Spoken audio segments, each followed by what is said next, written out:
Despite being a professional nurse, during the planting and rainy season, my grandmother would go to our rural home near Crossdet in Zimbabwe and help with the preparation and the planting of the next season's crop.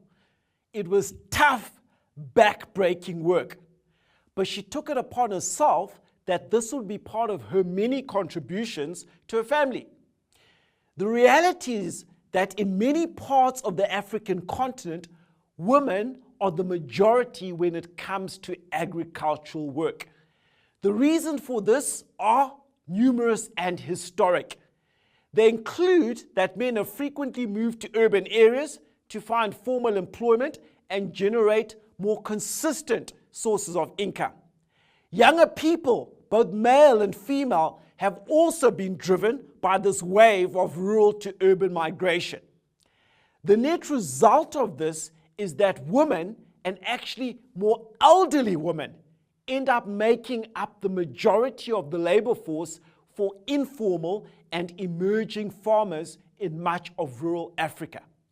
Now, this has got implications in terms of how we try to reduce the burden on women, how we try to help them become more productive, and how ultimately we try to help them yield a better crop and profits off their farm produce.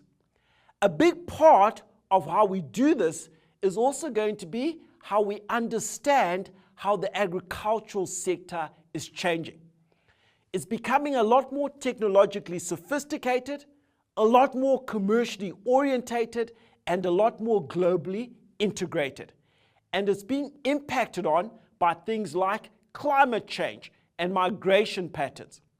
So what do we need to do today to help out women like my grandmother, who had other major work responsibilities, but are really the backbone of rural agriculture across much of our continent?